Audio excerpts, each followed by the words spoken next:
All right, Gary, what are we playing this week? Okay, as you can tell by my Jerry curl and all-white jumpsuit, today I'm the Beyonder, and I'm welcoming you to the 1970s Secret Wars. What the fuck? It's Marvel bullshit. It's comics. It's Jim Starlin, 70s Marvel shit. Hey, Gwen. Okay. Yeah. Oh, wow, the Beyonder's a real fucking... He's great. Huh. He's it's one of the most powerful things in that universe, and they decided to make him look like that. Yeah. Okay. Yeah. So where are we? I'm sorry, you really just kind of hit me over the back of the head. We're on Battle World. Yeah. And what we're going to do is we're going to, we brought everyone together to have them fight here. But there was a glitch in my Cosmic Cube. And instead of getting all of the Marvel heroes to fight, I've just got copies of Daredevil. Okay. We got Ben Affleck. We got Charlie Cox. We got the yellow suit Daredevil. We got the one with the armor. Got the one with the pink kingpin for a little while, the one that ran the hand. And I put a game on all their backs, and we're going to have them fight and then see whoever wins, and that'll be the game we do. So they're just going to fight, and whoever wins. Okay. Yeah, they all have two sticks. Sometimes they're tied together with a string, so it's like a very long nunchaku. Sometimes they're just sticks. I don't have deep catalog on Daredevil. Yeah, I always picture them with like two batons. Sometimes they're tied together. Yeah. But sometimes they're not. It's like two batons, but sometimes it's like the world's longest nunchaku. He retains the option. Yes. Yeah. One of my friends' jokes, which is not quite true, but I always thought it was funny, was that Daredevil is the worst superhero because it's a blind guy whose superpower is to see. And that is kind of what Daredevil is. He's got more than that going on, but like, kind of. Like, get his ass? Yeah, it's a superpower we all have. Yeah. It's just, but if we're blind, when we don't have the superpower, we're in trouble. Yes. Yeah. Okay. Yeah. No. So they're going at it. Like they're good at this. Like they're really good at this. I assume that every one of these Daredevils is good at doing the fight stuff. They've all been trained by a guy, I kid you not, whose name is Stick. No, thank you. Yeah. No, thank you. I don't need anything. I don't need to do anything Stick. with that. No. Yeah. Stick has trained them. These are all Stick trained Daredevils. They're going. Looks like we're getting the last couple of them. Ben Affleck went out quick. Yeah, no, that's to be expected. Yeah, he's old now. Looks like our winner is classic yellow costume Daredevil, early appearance Daredevil. Okay. Come over here, you big lug. Follow the sound of my voice and turn around and let me see the game on the back of your back. It's Daredevil Derby 3D. Oh. We've also had one of those. Well, yeah, kinda. It was in 3D. I'm just picturing a demolition derby like that, but just people just running into each other. Yeah, you could have a carless demolition derby. Oh, of course you could. Yeah, Rage in a Cage. Yeah. That's actually next week with Luke Cage. Okay. Battle World 2 and Secret Wars 2, not the good one from the 2000s.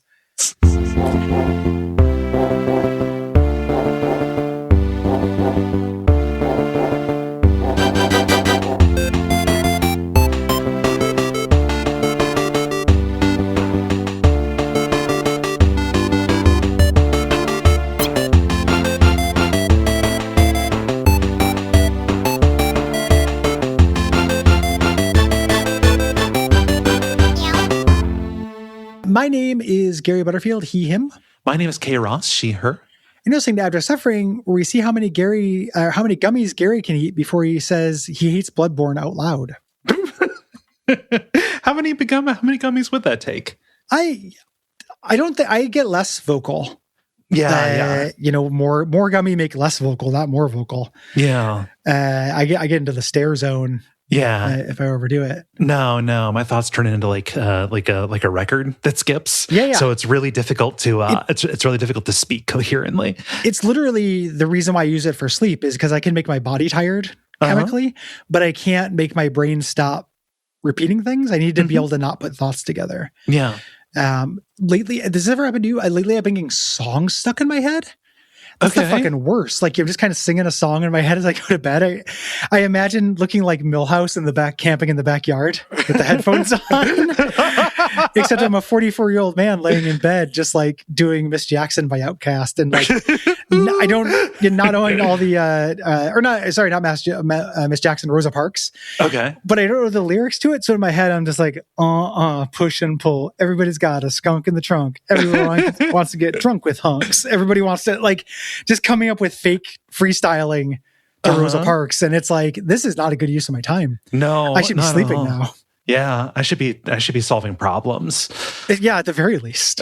I know this isn't doing anything. I could just get up and listen to the song, and it would have the actual right words. It wouldn't be about, like, I don't know, Outkast rapping about hunks. Mm-hmm. You know? Yeah. We're talking about a game that is nothing. I was kind of excited, like, oh, you see Daredevil Derby and you think, oh, it's going to be a game about doing stunts. Yes. Like it's going to be a Stuntman ripoff that I haven't heard of. And no, it's a fucking kart racer. It's a Micro Machines. It's a Micro Machines like. It's a worse Micro Machines like. Yeah. The two interesting things about this game. The title screen is incredibly menacing. I could watch that forever. If anyone's listening to this and they haven't seen it, pull up a long play and just watch the Daredevil Derby 3D title screen and just let it sit for a while. Yeah. With this crew of horrible cartoons, like with a 2-frame walk cycle towards you, infinitely walking towards you. It's sublime. The other thing is, I feel like this is missing a mechanic. Yeah. Like, I went into it, I played as the base character, the Mario, and I was racing the first time, so you have an acceleration and a brake. Steering, like you do in a car. And then the other buttons will change the camera angle. That's it. First time I did that on accident, fucked me up. You don't want the camera angle change. And then it said to maintain your place, complete this time trial under par. And I didn't change the camera angle, and I did all what I would consider to be all the turns basically perfectly. Yeah, no, and still like 3 seconds short. Yeah, basically, you're describing just the thing that happened to me. It's missing a mechanic. Yeah. I was like, okay, surely there's like a boost mode or something. So then I downloaded the manual, also thinking like, okay, this will also give me the roster, and there's probably bios on these guys.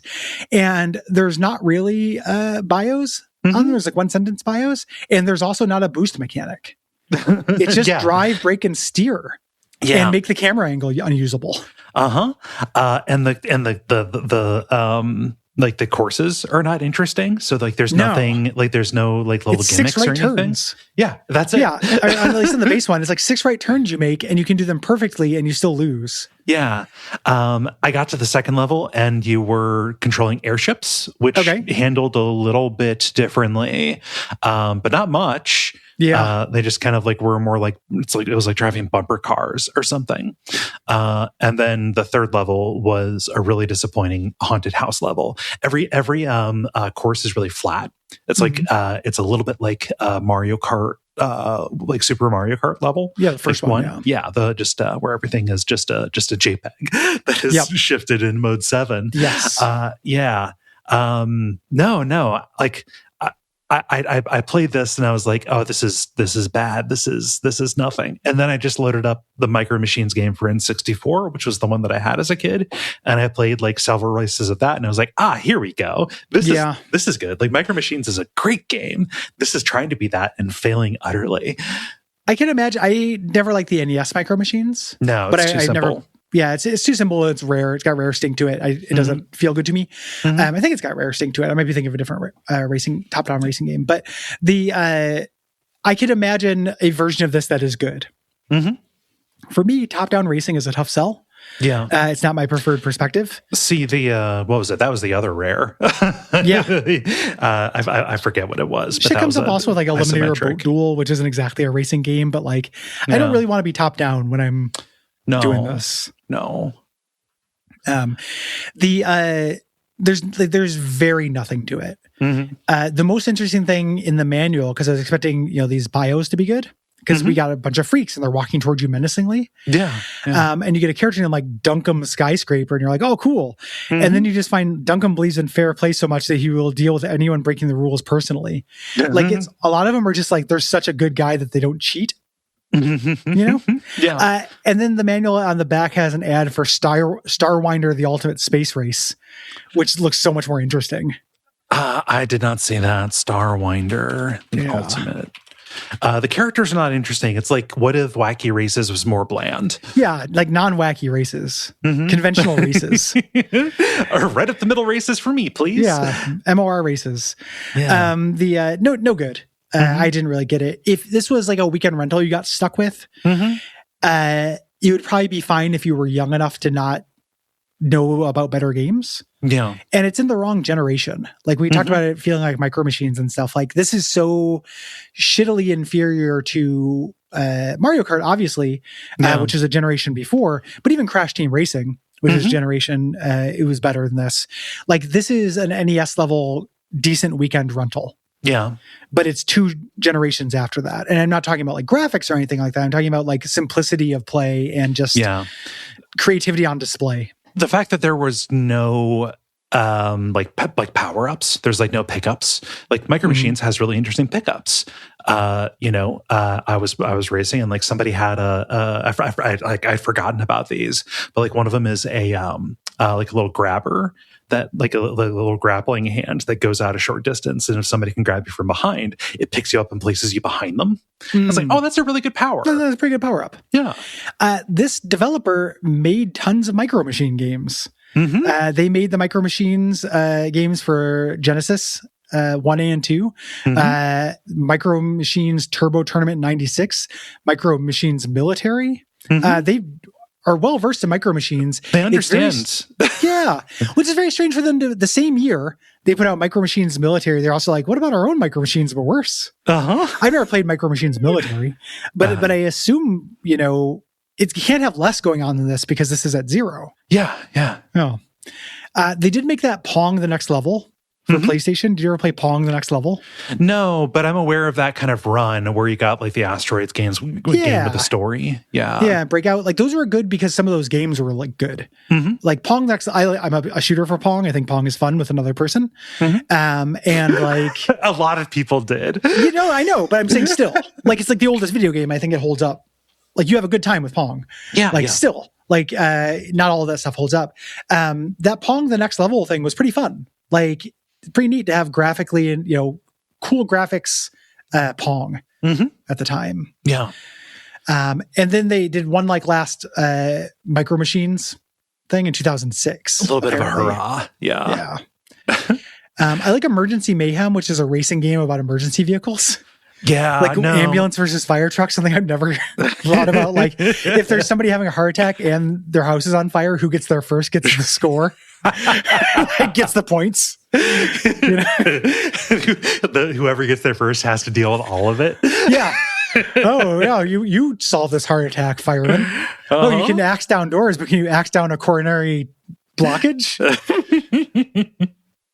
Yeah, no, I didn't realize they did this. This game kind of always called out to me from the shelves. It's a very funny idea for a game. Yeah. It's just like, oh no, all of these would be very inconvenient to drive, except for the police car, maybe. But the police car would have a real clear advantage unless it had that ending that we talked about, or if like the concept was like claiming territory or something. Like only one of these is made to go super fast. All like civic services or rival gangs. It's like the Warriors. Like you have to decide if you want to live in the fire district or the police district.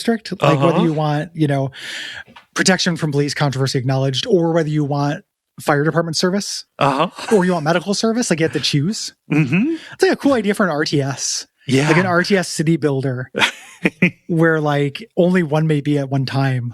Like, yeah, here on the border of Fire Medtown, if we get burned, we can do something about it.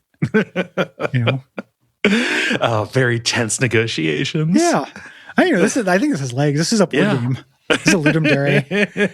But they just made it a racing game with bad cars, and we've done this one. We just did White Van Racer. Like we've done a lot of racing games with bad cars recently. Yeah. Oh, yeah, this is a weird developer. I guess I didn't put together that they did all these Micro Machines games. Their last 5 years of output is really bleak. Yeah.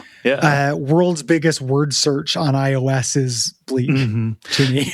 Yeah, whenever a developer it goes from blue to like just we enter our red link period. Yes, they had a huge red link period of this. Yeah, and like world's biggest solitaire. What the fuck does that mean? Like this deck has 104 cards in it. Like I don't understand what that means. Yeah. You can just do that. Not at all. Oh, I do like in 2015 they put out a game called Picture Cross. Picture Cross. It can't get us now, Nintendo. What do you think Celebrity Gems is? Like probably a match 3, but with pictures of whomst. You know? Celebrity Gems Showbiz Quiz, iTunes. Okay. This red link does go to a web archive. I want to see which celebrities are involved in this. Yeah. You've seen the photos and read the gossip, but how well do you know these showbiz celebrities? Celebrity Gems is a famous new showbiz quiz game that will test your celebrity knowledge. I don't think it's that famous. No. And there's a picture of Jada Pinkett Smith, or Halle Berry, rather. It says, "What's my name?" And there's a word scramble. Oh. So that's kind of what we got going on. Yeah. What's my name? And there's a picture of Taylor Swift. Yeah. So and then you get a celebrity nugget about her insuring her legs. What? Love a celebrity nugget. I hate a celebrity nugget. No, got it. Is there a place to get quick loading celebrity nuggets online? Nowadays, I just like to get something in a fast cash nug. I need a source. I need a source is what it is. I need a faucet in my house that just gives me celebrity nuggets. Like a fax machine, but just tells me facts about Taylor Swift's insurance policies. Just like a very scary face on the wall that like you can't get to stop giving you celebrity nuggets. Not that magic of a mirror. No. You know? Yeah. Yeah, no, this team's whole catalog is like bad racing games and then quiz games. Not shovelware. I haven't known anybody making a living. No, anything like that. It just, this sucks. This is one of the most hideous games we've played. Yeah. Everything looks bad. It looks bad not just for its generation, but like really bad art direction. Yeah. The character portraits. Also, like the box art has nothing to do with the game inside. It's like some of the most false advertising we've seen as well. Yeah, it looks pretty crazy. There's a monster truck. There, everything here, and there are little guys in it. Little full realistic guys, but they do not look like this incredible, menacing. You just stepped into the weirdest neighborhood. Toonstruck opening. Yeah, bad ending of Toonstruck. Yeah. In other territories, this was called Supersonic Racers, which is, I guess, a little bit better, but it's less deceptive. Yeah. Like there's no daredeviling you do in this. Not at all. Yeah. Like there's not that. There's not any like good game fact stuff in this. Somebody says it's a great game if you're 10 and have never played a real racing game, which is, very immature and silly. But they like the graphics of this. I was kind of surprised. They took the overhead cartoon view as far as possible. Yeah, we've reached the limit. Yeah, we're through the looking glass here, people. They wept. And then in the message board, just a very specific opinion. The color of tea says Veruca is win. Fact. Veruca is one of the characters in this, who apparently is factually win. Yeah, it's like a little girl character. So the color of tea really likes Veruca. That's what we get.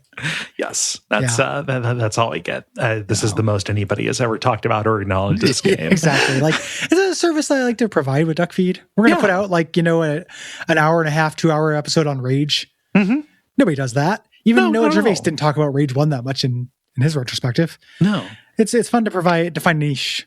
Like even nobody cares about the niche. It's a niche for a good reason. Yeah, still kind of fun. Yeah, I love making content for nobody. Yeah, same. Because it's for a couple of specific people, and that's how you get people's favorite content. That is true.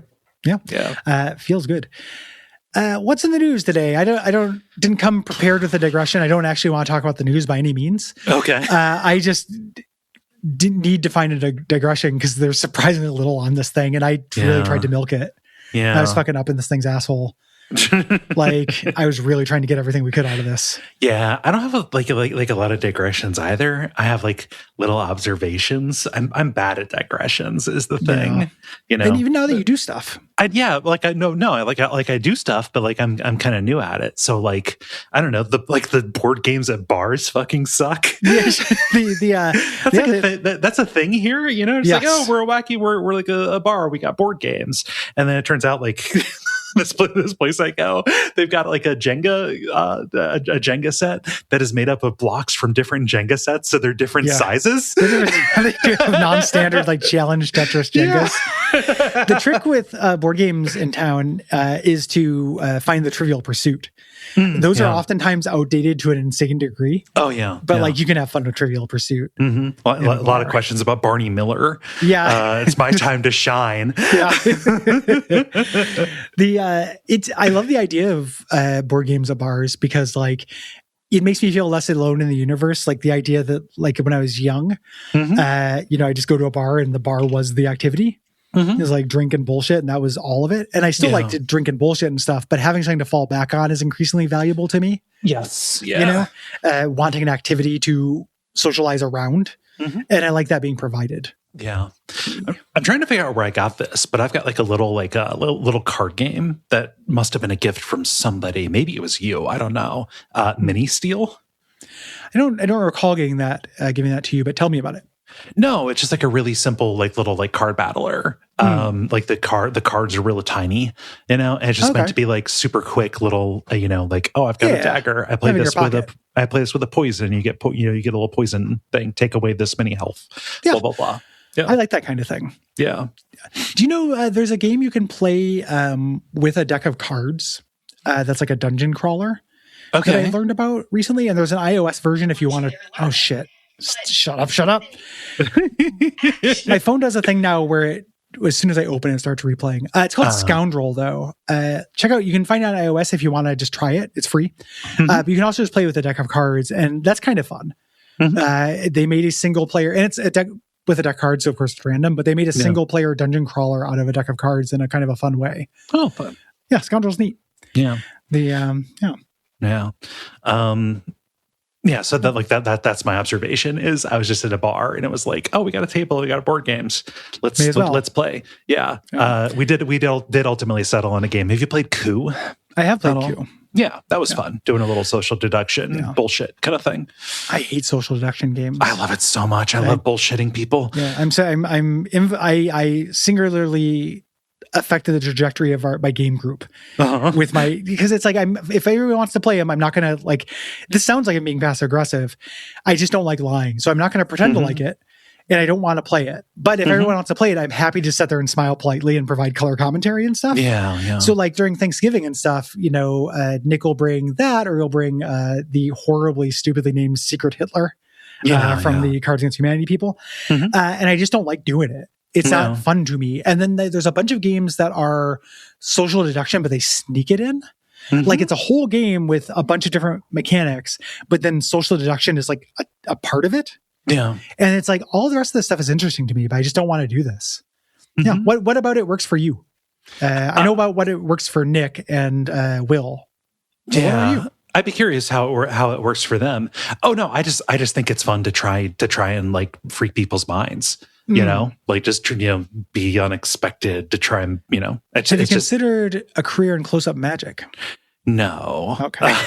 Yeah, because if you like freaking minds, though there's no better way. Yeah, there's no better way to do it. Do I have a book by somebody legitimately named J.B. Bobo for you? Is that actually a magic book? Yeah, it's the definitive book on coin magic. J.B. Bobo. J.B. Bobo. You get to do something called like the Bobo toss. You learn the Bobo toss. Oh God, we demand to be taken seriously. Yeah. Yeah. No, I just like doing a little acting. Right. And, trying to get people on my side. It's fun to kind of take the existing kind of group dynamic or use that in a getting to know you kind of way. I think I don't respect the magic circle enough for it. Okay. Like, I think that when I sit down to try to play a social deduction game, I'm just like, none of this is real. This doesn't fucking matter. These are actually my friends. Like, I can't get, it's hard for me to pretend in that. And I can do it in a role-playing game, to a degree, but I have a degree of remove. Yeah. Where I am not interested in being devious against people. It's the same, it's probably the same DNA, my Nathan for You DNA. Oh, yeah. Like, real people does something to me. in it. And it's not virtue signaling or bragging or anything. It's just something in my psychology. Like I recognize it's actually harmless. Doesn't hurt anybody. I know that my friends are not actually deceptive or bad and nobody's hurt. It's just playing with a chew toy. But something about real people just fucks it up for me. Yeah. And it's one of those things where like, I liked Among Us, but none of the level people like to play it because they also don't like lying. Yeah. Right. It just, there's just no real interest. Like I can kind of get Ben in on it, but that's kind of it.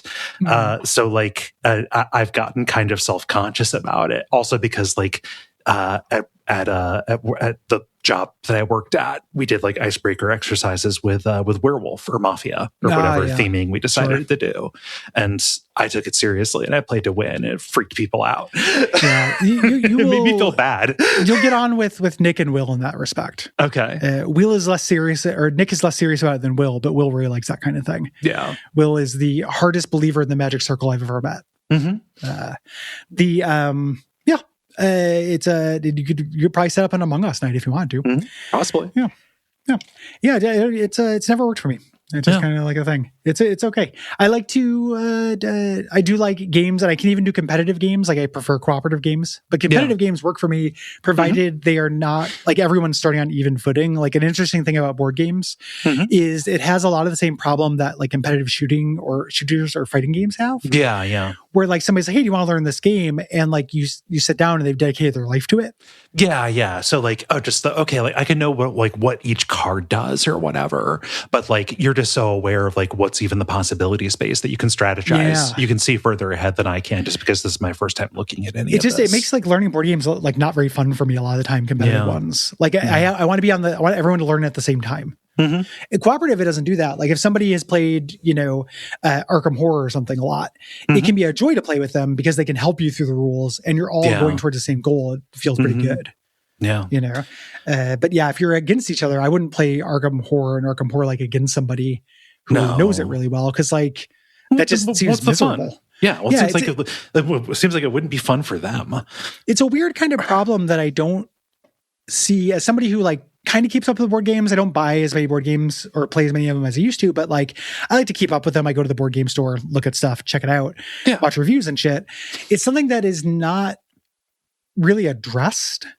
It's kind of assumed that the people who don't have a problem with that are your audience. Yeah. There's not really a like, you're either going to buy this and everyone's going to get on the ground floor, or you have people to play with who are not going to care that the game 10 times better than they do. Though they will have the patience and want to play enough games. Yeah. I feel like in that case, board games are similar to how you think of pancakes. Like the first one doesn't count, except it's like the first like 6 don't count. Right. Like you have to really get into it. Even if you're with somebody who's like super patient, right? Like the best person in the entire world to like play a board game for the first time with is Ben from the level. Like he is just so good at like easing you into it. Like, that kind of buffer goes from 6 down to like, by like, second round. I feel pretty good. I feel like I'm equipped. Yeah, that's great. A real gift. Yeah. And of course there's the dark side of the cooperative part where you get quarterbecking, which is like if you're playing the bad part of playing with somebody who really knows it. Yeah. And it's just like, no, and I'm playing every part. Look at me. I'm playing every character. Like I'm playing you who is playing the character. Yeah. And you don't want that. No, not at all. But it's board games are really fun. I wish I spent more time doing them. I also kind of think bars are kind of a bad place for them. Yeah. Like something, it did that show recently. It'd been a long time since I've just done a bar night like that. And like my voice was shot for 2 days. Oh, that's what afterwards. We find. That's what we find at conventions too. Yeah. It's like, we thought, okay, so like, what is it? Is it talking at the booth all day that gets us? Sometimes if the music is loud, but like, even when we didn't table, like, okay, it's talking over music. It's talking over music. Yeah. Yeah. It's a weird thing that is just assumed like, what are bars for? Like it is a poorly designed construct. I'm not trying to reinvent the bar or anything. I feel like there's some cross purpose design going on in bars. Yeah. It's to me it's like, what's your date? Oh, it's a movie. Oh, so we're gonna sit in a room and stare in the same direction for a while. Well, that's why the perfect date is movie then dinner. Yes. You don't want dinner then a movie. You know, that's dinner than a movie's fine, but you want a movie than dinner. Like maybe meet up ahead of time, get concessions, chat for a little bit, watch the movie, and then you get to like, you learn so fucking much. Yeah. Like unpacking the movie. Like one of the most important things you learn, is it fun to unpack movies with this person? Yes. You know, are we compatible with that? Are we going to get angry at each other about shit if we disagree? Like, are we even beginning to be on the same side? You know, in the same ballpark for some of these aesthetics? Like, it's really interesting that people always get it wrong. It's always, you know, dinner and a movie. No. No. Yeah. Movie can't be the last thing we do. Yeah. Movie's got to be the first thing. Yeah. Unless you're just going to the movie to make out. Yeah, like, of course. you know, if like you're a teen. And then you can just go to like a froyo shop first. You can go somewhere that isn't just staring for 2 hours. Yes. Are you familiar with froyo teens? Like how like a froyo shop is a very prime teen date and hangout location in this town. Like Liv and I will go get froyo when we want a treat. And it is almost always just crawling with teens, some of which are uncomfortably doing mating rituals at each other. I've not run into that here, but like that's not surprising to me. Yeah. You know, like even back, you know, when I was in teen dating kind of period. Yeah, no, we would go to like ice cream shops. Yeah. You know, was the deal. And it makes sense. Like it's a relatively cheap, enjoyable thing where nobody's going to mind if you kind of hang out for a little bit. Yeah. It's great. Yeah. And you're allowed to be there as a teen. Yeah. You know, it's not drinking. Right. Yeah. It's the same role that coffee shops played. Yeah. Right. Coffee shop remains the best yeah. date. Yeah. You know, it's casual. It's a day. There are a lot of people around. Everybody feels safe. Yeah. You know, it is a good date. Yeah. The to solve the loud bar problem, like, I don't know, I'm on the lookout for quiet bars. Yeah. Like the place where I usually go doesn't have live music. They have music, but like they're also just, it's kind of organized around, you know, kind of being a place to talk. Yeah. And they happen to serve some, you know, it's like a cafe / bar kind of deal. Nice. Yeah. Yeah. The idea of just a quiet bar, because I was thinking about everybody wears fighter pilot helmets with the throat mic, and they're all what you can choose who you're wired into. And they play the music as loud as they want, and everybody looks cool. They come on down to Top Guns, you know. And like, do you come here often? yeah, exactly. Like in the bands, over. You know. Yeah, I know. I think it'd be fun. Very, very fun. Yeah. It's like those. Have you ever seen one of the dorkiest things in existence, which are the silent raves? Do you know about silent raves? I'm aware of them, but mostly as a joke. It does happen. I don't know if it's considered a joke within the community or whatever. And I'm not.